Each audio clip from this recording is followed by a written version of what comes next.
We'll continue with our press conferences here. A couple of reminders before we get started here. As a courtesy to your fellow media members and team participants, please make sure to silence your cell phones. For those in the room here, please make sure to raise your hand and provide your name and media affiliation each time you ask a question here.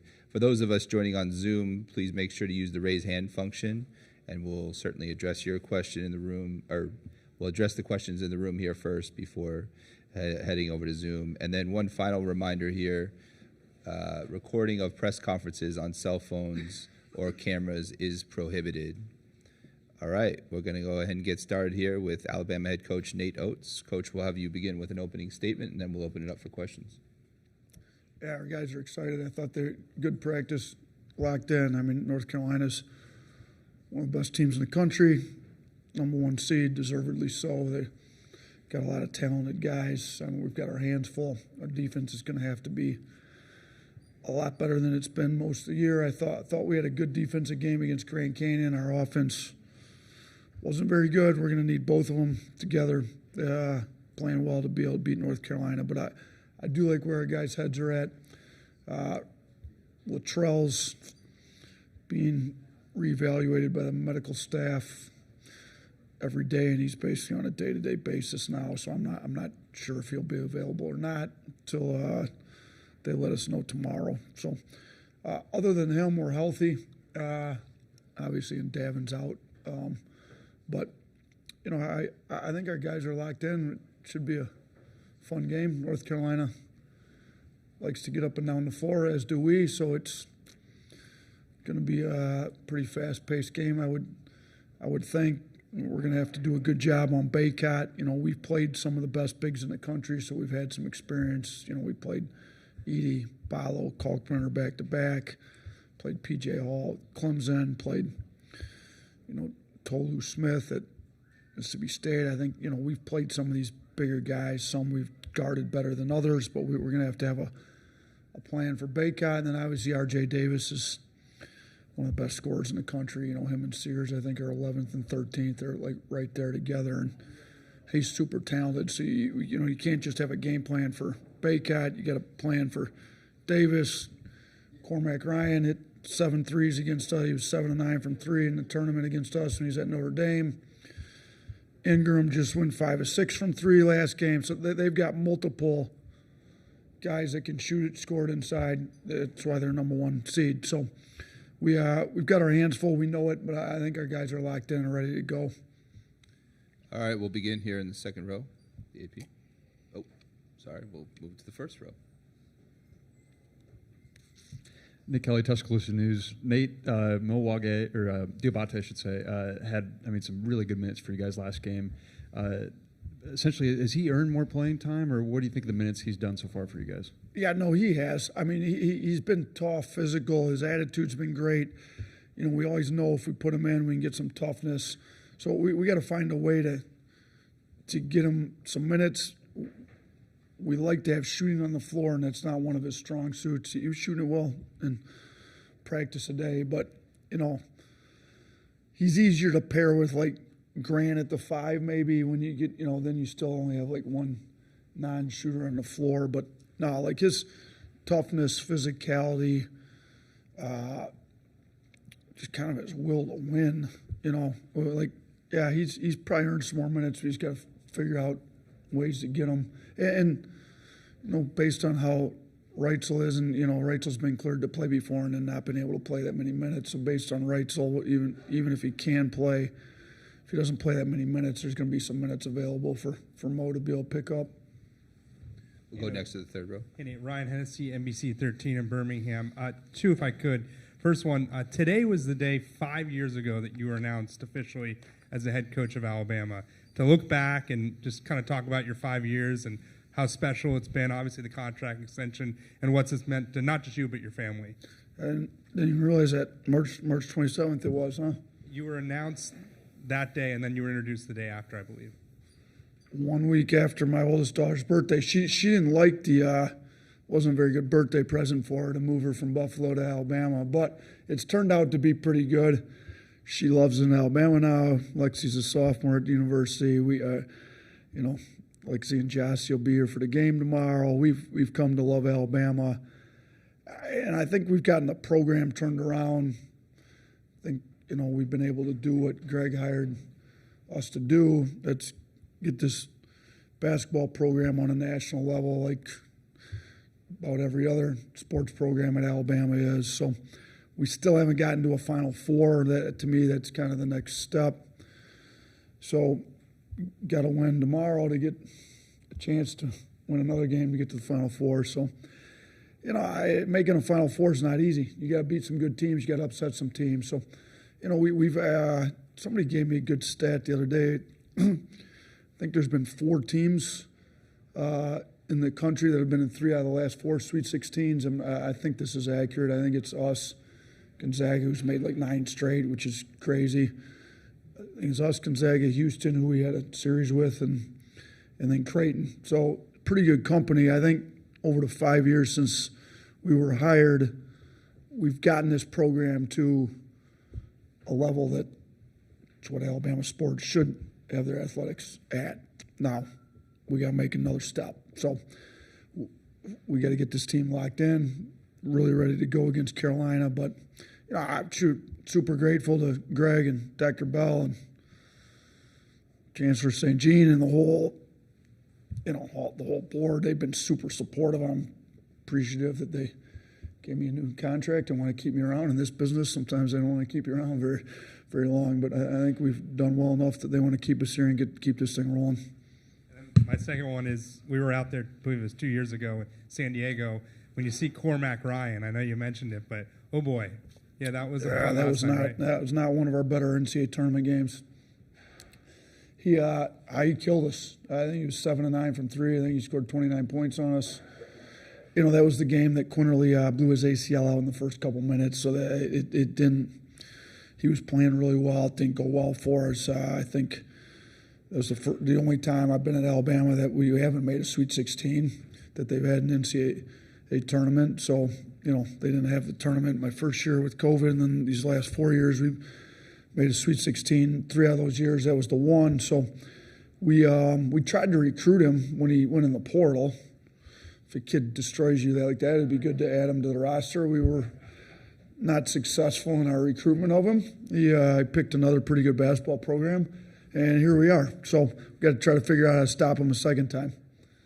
But Hi, Coach. Nikki Kay with Spectrum Networks. First of all, happy belated birthday to your daughter. But you're back in the Sweet 16 with 3 returners from last year, and you're facing a program that's got a unique blend of experience and talent.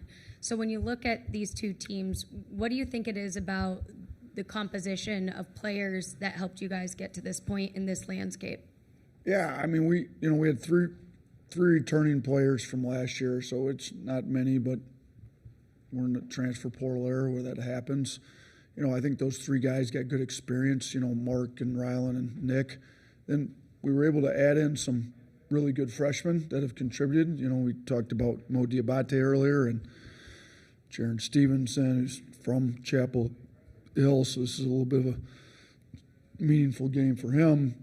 Sam Walters has been good for us, those 3 guys. And then we were able to add some transfers that have really helped keep this program at a pretty high level. Estrada has kind of been that do-it-all guard that's been great for us, had a triple-double. Grant's been good for us. Reitzel's been really good for us. I think we got a pretty good mix of a lot of new guys in to keep this program up to where, we're not the number 1 overall seed like last year, but you don't get Brandon Miller every year either. So thought we got some pretty good replacements in to keep us at a pretty high level to where we're in a Sweet 16 and got a shot to make the second. Alabama's only been to one Elite Eight ever, and that's the farthest they've ever gone. So if we can win one more game, we kind of equal that, and then give ourselves a shot to try to make the first Final Four ever there. go ahead. We'll go to the third row here. Coach, do you talk to Pringle and just say, this is the game? I mean, you got one of the best big men he's going up against. Is this the game where he can really show himself? He showed himself a lot last week, but this is kind of the game to bring you guys to the Elite Eight? Yeah, I think Nick's been great. like in the NCAA tournament, leadership, effort, intensity, focus. When he's that way, he's good. I had a meeting with all of our bigs shortly at the first film session we had in Carolina, and kind of made the point to them, listen, we've played some of the best bigs in the country. That's great that we put a schedule together that you guys were able to test. The issue is we haven't done all that well. I mean, we had Nick and Wage foul out, both of them foul out 3 straight games.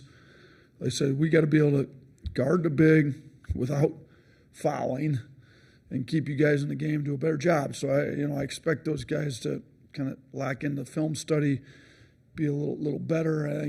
I think Nick's been great for last week. He's battling a foot injury, but at this point of the year, if you're fully healthy, probably means you're not playing any minutes. So like everybody's banged up a little bit at this point of the year. So I think he'll be ready to go, and I think his mindset's right. Now, Baycot's one of the best bigs in the country, so we could do pretty well, and Baycott could still have a decent amount of points. I mean, I think he scored over 2,300 points. It's a lot of points in his career, so he's a pretty good player. Go ahead in the back. Sports. Coach, it's been discussed, locally, but you didn't lose a lot of you didn't only lose a lot of players. You lost 3 assistants at this time last year to head coaching opportunities. I'd just be curious what last April was like for you, and now that you're on the other side, if you ever envision that this group, as you're making phone calls and doing all this stuff, could be in this position. Obviously, third Sweet 16 in 4 years. Yeah, last. It was great in some regards because you get to see your 3 assistants that have been with you for 4 years get the opportunity to go be their own head coach, which is why, kind of the ultimate goal of assistants. So you're really close to Brian, Charlie, and Antoine. They've kind of been in the wars with you for 4 years, and now they get to run their own program, so super happy for them. But, maybe not all at the same time. So, if it comes up, we're the number 1 team in the country, so that helped. So, we've got a saying there, when the tide rises, all the boats rise. We use it with the players, trying to get them to realize when you win, you all get taken care of. But it applies to the staff, too. So while I was really happy, it did cause some stress. So Charlie and Brian had their jobs, and then the day that Petway got his, all of a sudden I realized, I have no assistants left anymore. So, we started to make some hires. I'd made, talked to Coach Pannone a little bit, but he still had the NBA season going.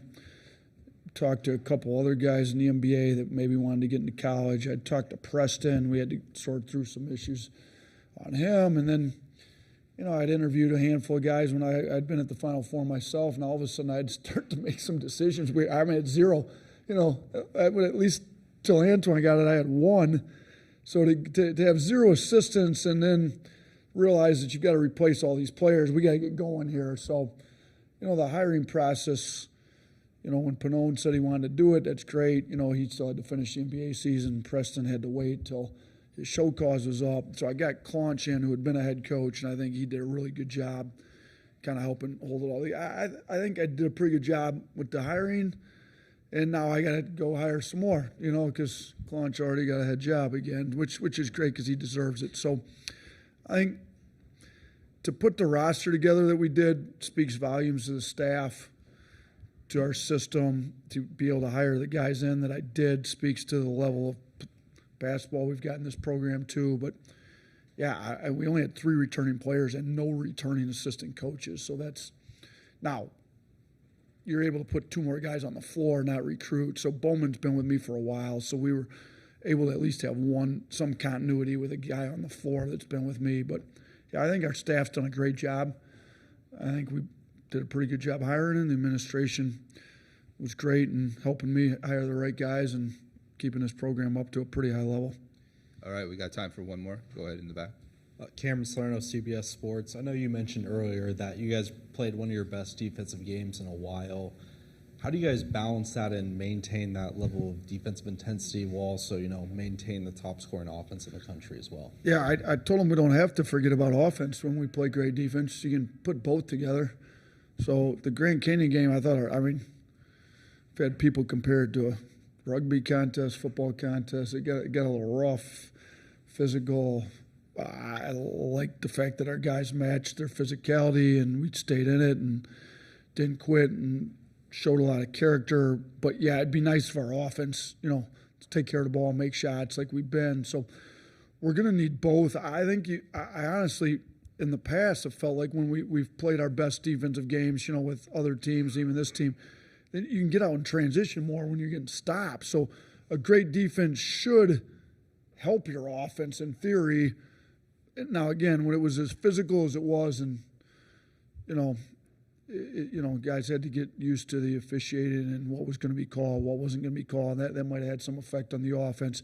I think North Carolina is a pretty physical team, though, too, which, they've got a pretty good defense. So, we've got to get our offense back. We know that. We're not going to be able to hold Carolina to 60 points. It's not really who we are, and that's definitely not who they are. So, we're going to have to get an offense that's clicking like the number one offense in the country in order to have a chance to win this game. So we've made that point. We're putting a little more time in on our offensive side, trying to figure out how to attack them. Now, they're not easy to figure out how to attack because they've got really good rim protection. They got good guards. They've got smart players. They're good. But we are putting some time in on our offensive side of the ball, too. All right. Thanks, Coach.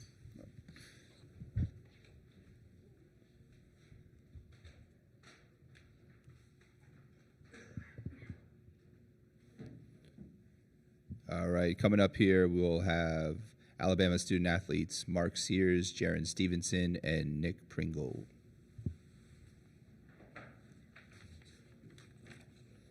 As we wait for them to come, just a couple of reminders here. Hammond Communications will post a recording of this press conference and all press conferences in the NCAA Digital Media Hub. You can find that at ncaa.veritone.com. And transcripts will be provided by ASAP. They'll be posted shortly.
All right, we will now welcome to the stage Alabama student athletes Mark Sears, Jarin Stevenson, and Nick Pringle. We will go ahead and open it up for questions at this time. A reminder to state your name and affiliation. Do we have any questions for the student athletes? Go ahead there in the fourth row.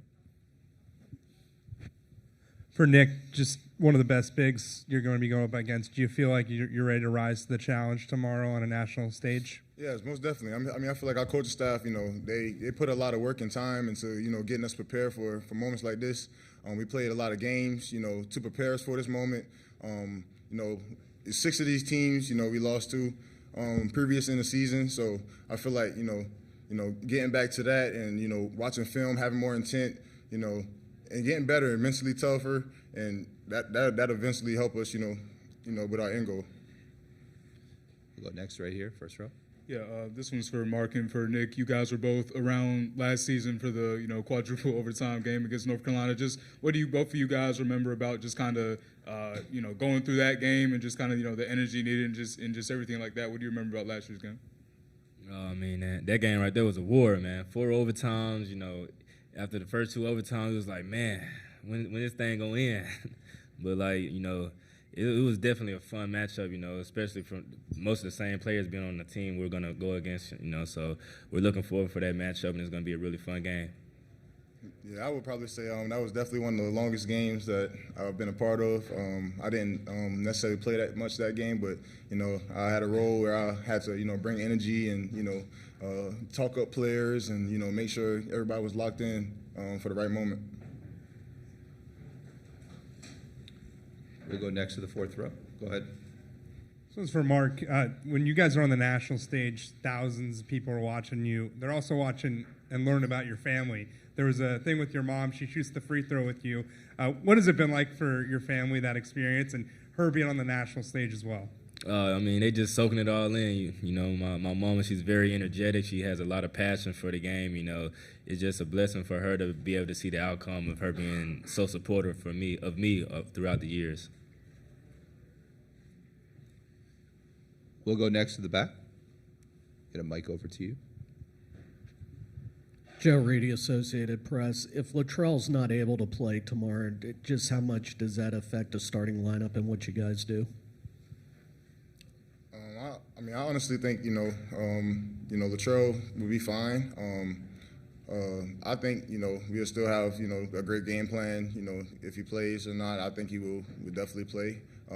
But I think we still have a great game plan. We have a lot of great players. We got a lot of great coaches that can make adjustments and be able to make it happen.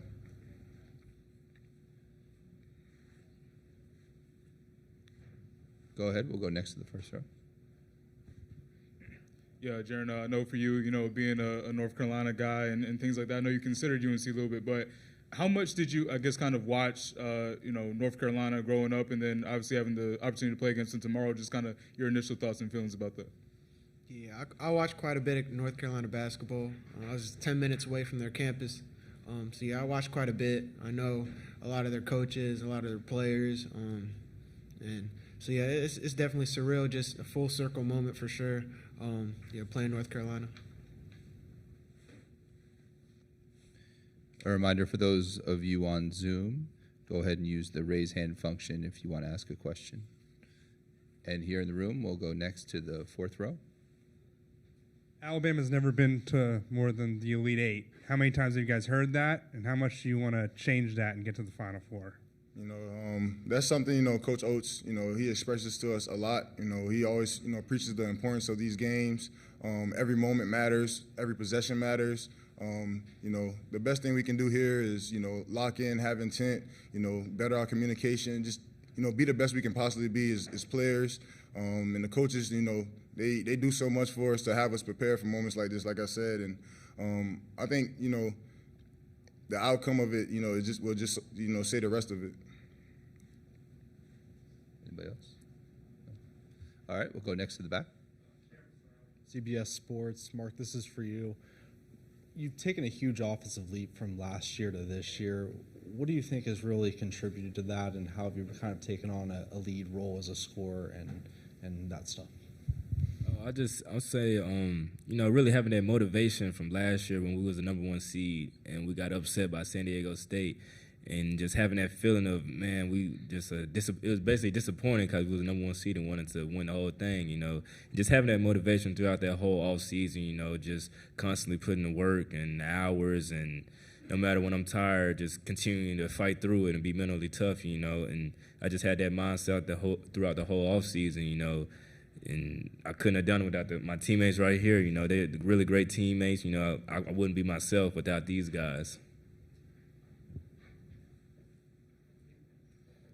Do we have any other questions here in the room? Go ahead, here in the front row. Another one for you, Mark. Looking at kind of R.J. Davis and, obviously, the season he's having this year, when you look at him on film, what do you kind of identify as, some of the things that, makes him, either, difficult to guard, and just what kind of allows him, from your vantage point, to be successful on the court? I say he's a great player. He's a really great shot maker, tough shot maker. That's something that he's really great at.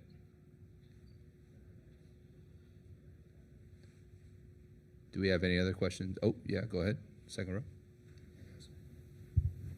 This question's for all three athletes, student athletes. What do you think are the keys for tomorrow's game for a victory?